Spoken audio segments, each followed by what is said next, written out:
احمد، يا احمد، انت فين يا احمد؟ عايز اقول لك خبر يفرحك. احمد، هو راح فين ده بس؟ هو خرج ولا ايه؟ برضه مش بيرد على التليفون. هتقلقني عليك ليه؟ رد يا احمد عشان خاطري. تاني يا احمد. ماشي يا اخويا. الخناقة كانت هنا يا كبير، وجه أحمد ترماي وقتل صاحب عمري. احنا لازم نخلص من ترماي وفي اسرع وقت. وأمرني يا كبير أنهي لك حياته. والله ونهايتك قربت يا ترماي. بص لي انت هنا. وأمرني يا كبير.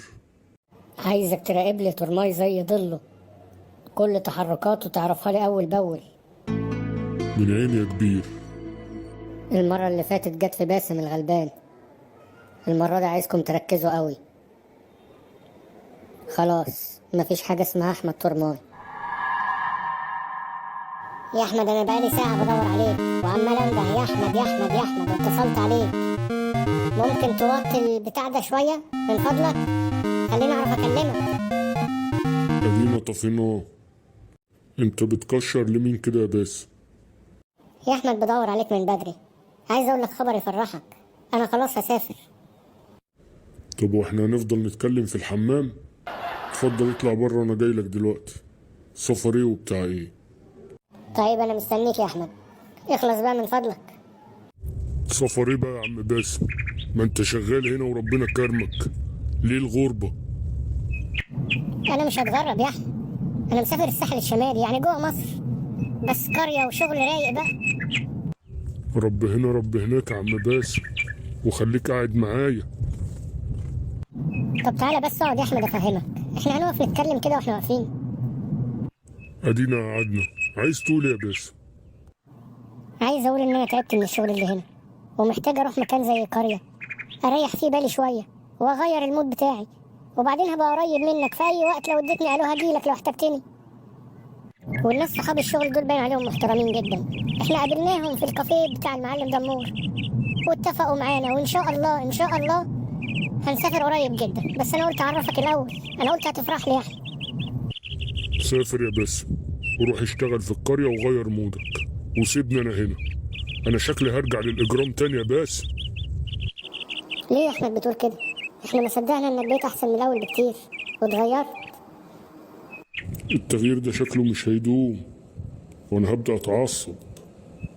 طبعا انا عندي فكره كويسه قوي، ايه رايك اروح هناك اظبط نفسي وارستق اموري واجيبك معايا، تيجي تشتغل معايا هناك؟ ويا ترى هشتغل ايه بقى يا عم باسم؟ معرفش يا احمد، دي لسه هنظبطها، بس انت المبدأ موافق عليه؟ تيجي تسافر معايا؟ يا احمد رد عليا، انت ساكت ليه؟ ان شاء الله يا باسم، سافر بس انت الاول وبعدين نشوف هنعمل ايه. شكلك متضايق يا احمد. ما خلاص يا باسم قلنا سافر، في ايه؟ ليدو يا ليدو يا ليدو، عالية يا عالية يا عالية، أنا مسافر الساحل الشمالي، هشتغل في قرية هناك. مسافر يا شيكو؟ تشتغل في قرية هناك مع مين؟ مع ليدو ومازن، في ناس قابلونا النهاردة وقالوا لنا إن احنا نروح نشتغل معاهم، هنسافر يا عالية. وليدو وافق إنه يسافر؟ طبعا وافق، ما ده كله عشانك أنت يا عالية، مش لازم يجهز نفسه عشان لما يجي يتقدم لك يبقى جاهز من مجاميعه. ووعدني وقال لي إنه هيكلم الناس يوافقوا إن هم يعملوا فرحكم في القرية. فرحك هيبقى في الساحل الشمالي، ايوه يا ست عاليه. كده برضه يا ليدو تسافر وتسيبني؟ يا بنتي سافر فين ورايح السعوديه؟ ما هو جوه مصر. اسكت بقى والنبي يا شيكو، اسكت سيبني في حالي. زعلتي ليه دلوقتي؟ انا قلت هتفرحي. عايزكم تشرفوني يا استاذ مازن. برضه ده اسمه كلام يا معلم دمور؟ انت عارف احنا ايه. عارف يا استاذ مازن، وعشان كده اخترتكم انتوا بالذات. طب امال ليه ما تعدل كلامك يا معلم دمور بقى؟ لا مؤاخذة يا استاذ مازن، والله انتم امكم ده عيالكم. ربنا علمان بحالنا يا معلم دمور. معلم دمور، مش ده احمد ترماي اخو ليدو؟ اه هو، ومين اللي ماشيين وراه دول؟ اقف بسرعه يا معلم دمور، خد بالك يا احمد. اتشاهد على روحك. هنعمل ايه دلوقتي يا معلم دمور؟ هيقتلوا احمد. اياك تعرف باسم حاجة. انا هروح وراهم دلوقتي وانت تطلع على الكافيه. اول ما تدخل من ايدك اليمين هتلاقي في باب في الارض، افتحه وهات السلاح وتعالى. اوعى تعرف باسم. يلا بسرعة عشان نلحق.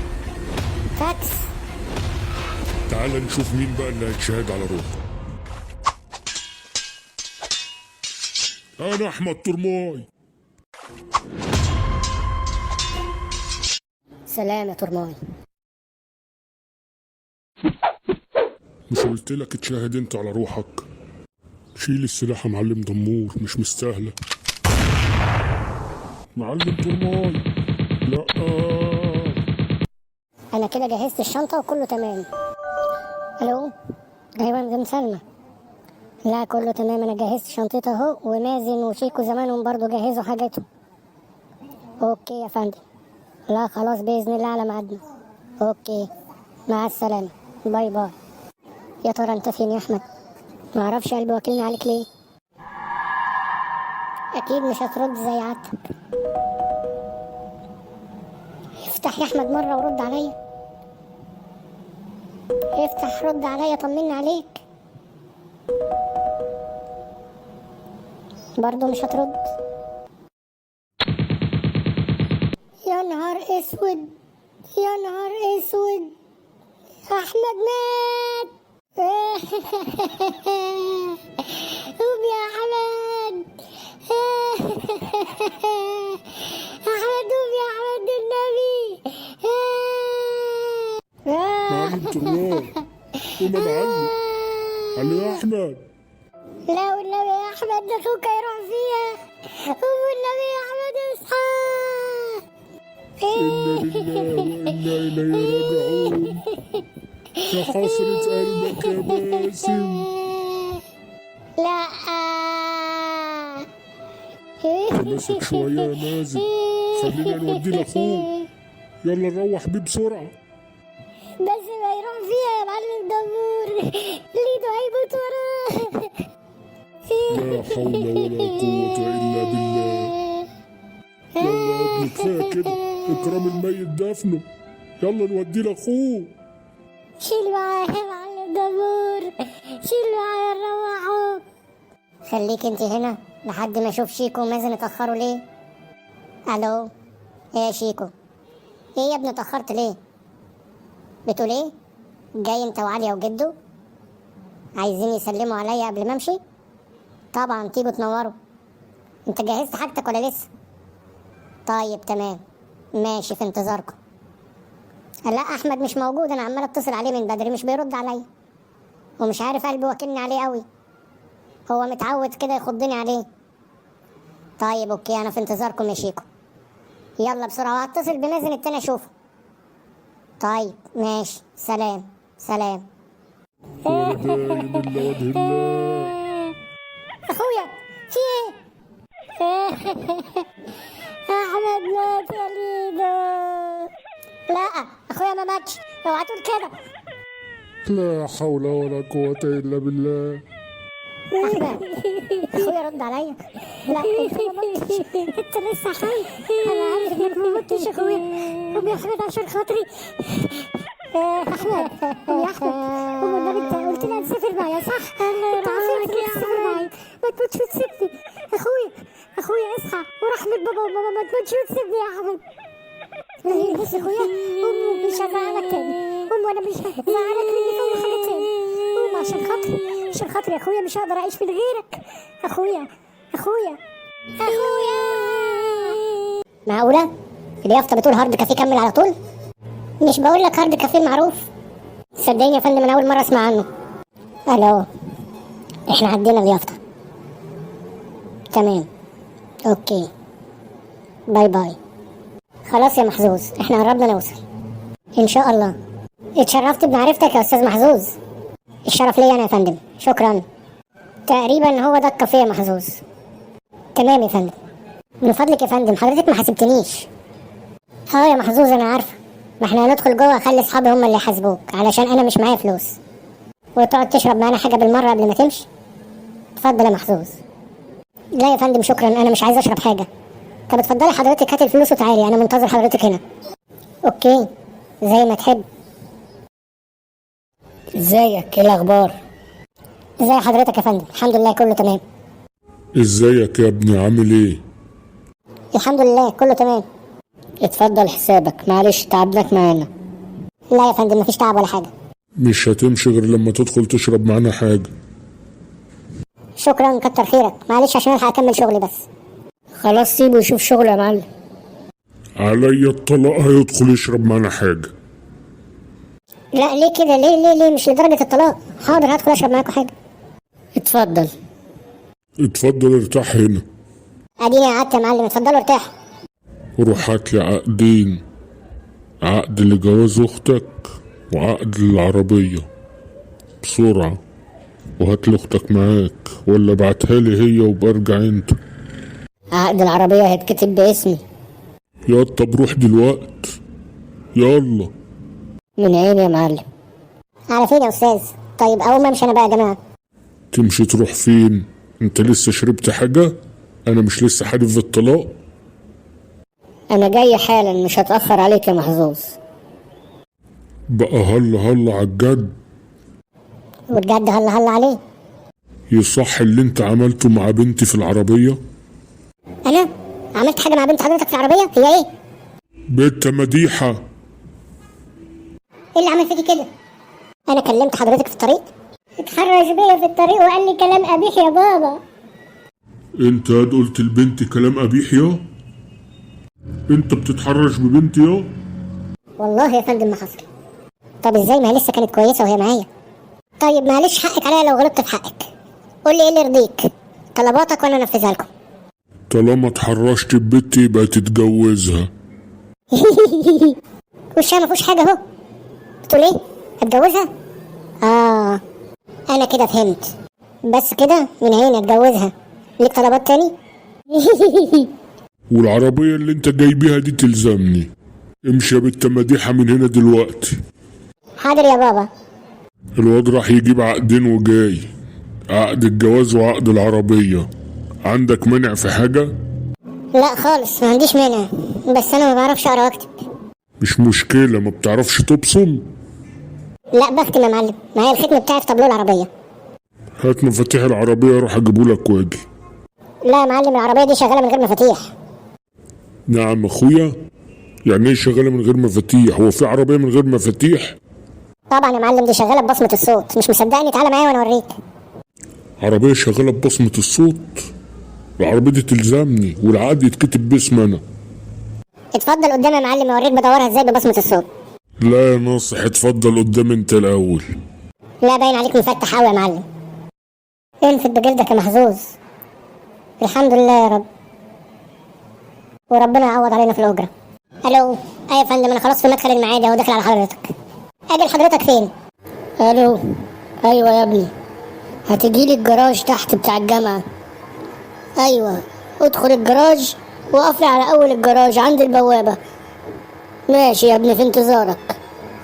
حاضر خلاص انا داخل على الجراج. مع السلامه. اتكلت عليك يا رب. يلا يا فندم اتفضل. تحب اساعد حضرتك واشيل الشنطه؟ لا يا ابني شكرا، انا اللي هشيلها. اتفضل دور العربيه وشغل لي التكييف. حاضر يا فندم زي ما تحب. على فين ان شاء الله يا فندم؟ على مدينه نصر يا ابني، اللوكيشن عندك مظبوط. ان شاء الله يا فندم. الو. ايوه انا جاي في الطريق، معايا الشنطه. لا ده المره دي متبل لكم الاكل التتبيله تمام. اكل وتتبيله؟ لا زي المره اللي فاتت. ايه المره دي اقوى بكتير، هتدوقوها وتدعولي. المره دي مزود لها البهارات بزياده قوي، هتتفرجوا هتشوفوا زي كل مره ولا دي مختلفه؟ ان شاء الله. بس اهم حاجه جهزتولي الفلوس، يعني هاجي اسلمكوا الشنطه واخد فلوسي وامشي ولا هنطول مع بعض؟ يا سيدي احنا اول مره نتعامل مع بعض، جربها وقول لي ايه رايك.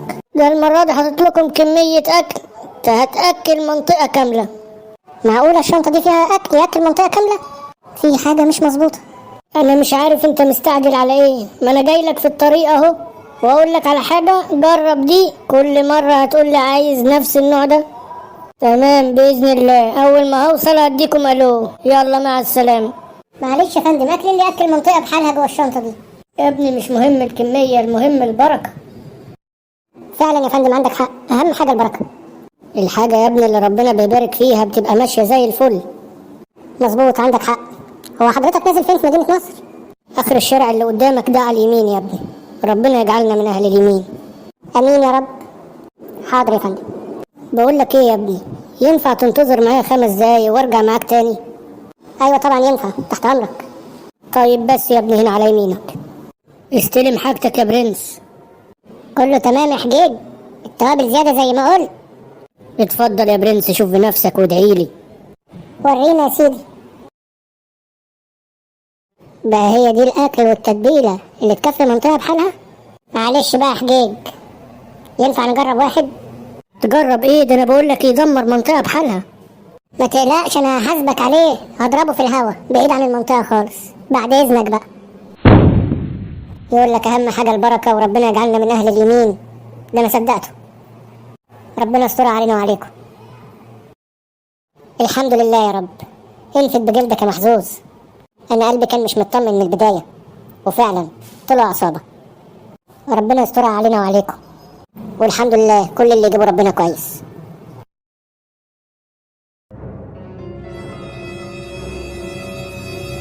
الدباح. يا لهوي يا بنتي، بنت يا سلمى، رد عليا يا بنت، مالك؟ بنت يا سلمى، يا لهوي يا لهوي يا لهوي، الحقوني بنتي، الحقوني بنتي.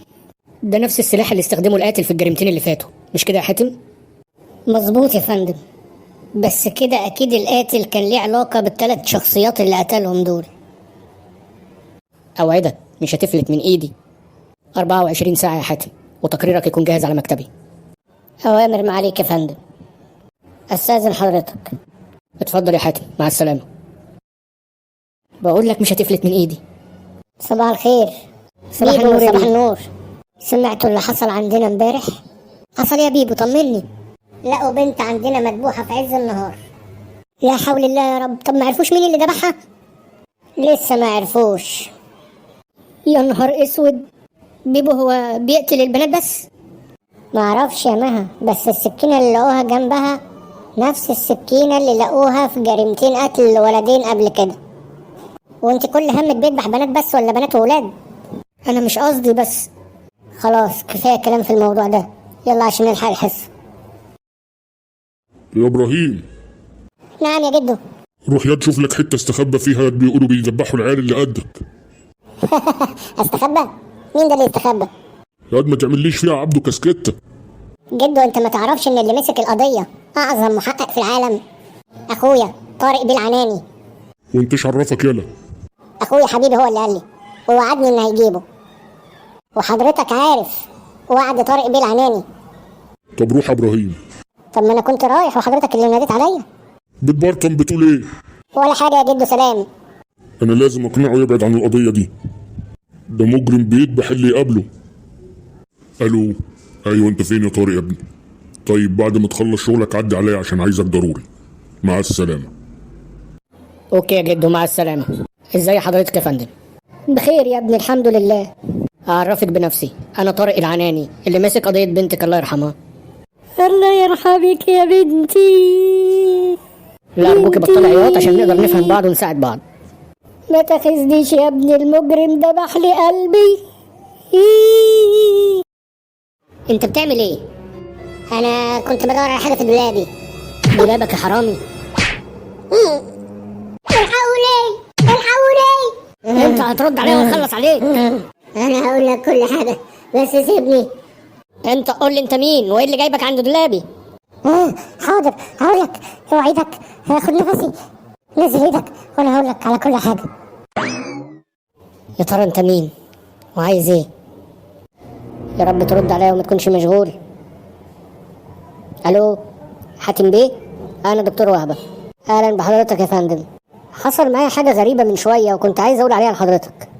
تمام يا حاتم بيه، انا هعدي على حضرتك وافهم حضرتك كل حاجة. مع السلامة يا فندم. شكرا، مع السلامة. يا ترى انت مين وعايز ايه؟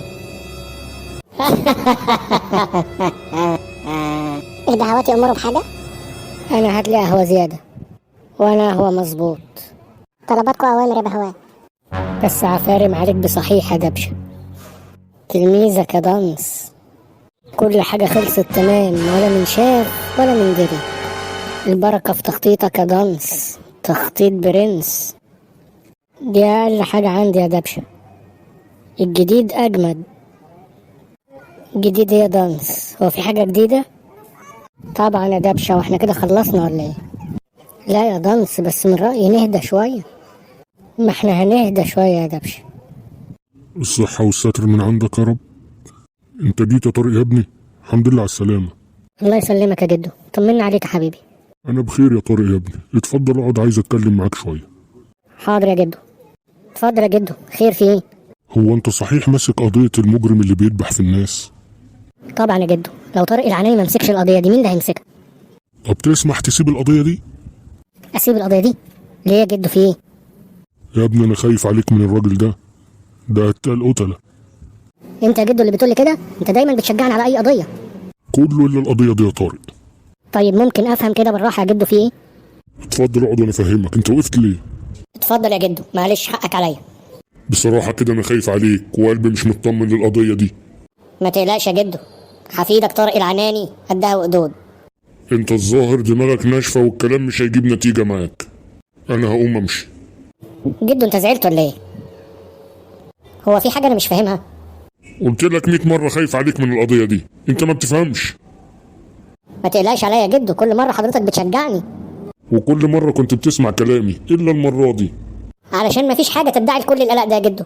والمجرم هجيبه ومش هيفلت من ايدي، اوعدك يا جدو. ازيك يا ابراهيم؟ وحشتيني يا مايا. ميرسي يا ابراهيم. لو وحشتك بصحيح كنت سألت. صدقيني يا مايا غصب عني، وانت عارفة ان انا ما اقدرش اتأخر عليك. مصدقك يا سيدي، ما انا مفيش في ايدي حاجة اعملها غير اني اصدقك. ربنا ما يحرمني من حنية قلبك. طيب ها يا ابراهيم، خلاص ضحكت عليا بكلمتين، قول لي بقى كنت فين الفترة اللي فاتت؟ انا برضه اقدر اضحك عليك يا مايا؟ قول لي يا ابراهيم كنت فين الفترة اللي فاتت؟ مفيش حتى رنة موبايل؟ ليه؟ جده مشدد عليا اليومين دول يا ستي، مش عايزني اخرج بره البيت، مش عايزني اكلم حد، مش عايزني اتعامل مع حد. وليه ده كله يا ابراهيم؟ ايه السبب؟ اكيد زعلته في حاجة. لا يا مايا، ده في جريمة قتل عندنا، واخويا بيحقق فيها، وهو خايف عليا وخايف على اخويا ومش عايزه كمان يحقق في القضية، عايزه يسيبها. جريمة قتل؟ انا ما كنتش عايز اقولك علشان ما اقلقكيش بس واخوفك. تخوفني؟ تقلقني؟ هي جريمة ايه دي يا ابراهيم، في ايه؟ في واحد ذبح ولدين وبنت في فترة قليلة قوي. بس مش عايزك تقلقي، طارق مش هيسيبه، طارق لازم يجيبه. طب مش يمكن اكتر من حد اللي بيذبح، مش واحد بس؟ ايه اللي خلاك تقول اللي ذبح 3 واحد؟ علشان كلهم مذبوحين بنفس الطريقة وبنفس السلاح. طيب بس ابراهيم، ما تكمليش الموضوع ده. ممكن نتكلم في حاجة تانية؟ ممكن تطلب لي حاجة؟ ايوه طبعا ممكن. متر؟ الله، المدينة دي جميلة. هي فعلا جميلة، بس بشوف فيها ناس بحس ان هم مش بني ادمين. فعلا المدينة دي مش كل اللي ساكنين فيها بني ادمين. مش بني ادمين؟ امال دول يطلعوا ايه يا ابو العراف؟ فضائيين يا سامح. يعني دول جايين من الفضاء، مش من الكوكب بتاعنا؟ ايوه دول مش من كوكب الارض، بس ما تقلقش منهم، مسالمين جدا وعندهم روح المرح والفكاهة والدعابة. بتتكلم بجد يا ايمن؟ اللي وراك دي يا سامح من ضمن الكوكب اللي بقولك عليه. الحقني يا ايمن، ده هتتحول. معلش يا كاتي، حقك عليا ما يعرفكيش. وانت كمان اعدل وشك ده. خلاص يا كاتي، حقك عليا. علشان خاطرك انت بس يا ايمن. ايه هتتحول دي؟ معلش انا اسف، انت بتتكلمي زينا؟ ايوه يا ابني بيتكلموا زينا، بس هم مش شبهنا. بنتكلم وبناكل وبنشرب وبنضحك وبنهزر، وساعات بنزعل ونتضايق ونتحول زي ما انت بتقول. انا بهزر معاك يا كاتي يا قمر، منورة الارض كلها. تعالوا ورايا افرجكم على مدينتنا. يلا نروح يا ايمن نتفرج معاه. يلا بينا يا سامح. المكان ده كويس عشان اقدر اتكلم معاك في الموضوع اللي قلت لك عليه يا ايمن. قول يا كاتي انا سامعك. عندنا مشكلة كبيرة بتطاردنا في المدينة. مشكلة؟ مشكلة ايه؟ قول يا كاتي في ايه؟ عندنا حاجات بتظهر وتختفي، مش عارفين دول بني ادمين بشر من كوكب تاني، مش عارفين دول جايين منين وعايزين ايه. ياه، وبعدين؟ انا طالبة منك انت وسامح تساعدونا في الموضوع ده يا ايمن. اكيد طبعا اساعدك انا وسامح، وهنقف جنبك وما تقلقيش، هنعرف دول مين وجايين منين وعايزين ايه. هتقدر تساعدها؟ هو مين اللي بيتكلم ده كاتي؟ تقريبا في حد منهم معانا موجود دلوقتي. انا اللي بكلمك. هتقدر تساعدها؟ مالك بلمت ليه؟ انا همشي وهجيلكم تاني. هو اللي انا شفته ده بجد؟ ايوه يا ايمن بجد، ما انا عشان كده عايزاك تساعدني. ما تقلقيش يا كاتي، احنا مش هنسيبك. معلش يا ايمن، انا عارفه اني ممكن اتسبب لك في متاعب. انت لسه قاعد هنا؟ يلا قوموا من هنا، كل واحد يمشي في طريق. لو شفت حد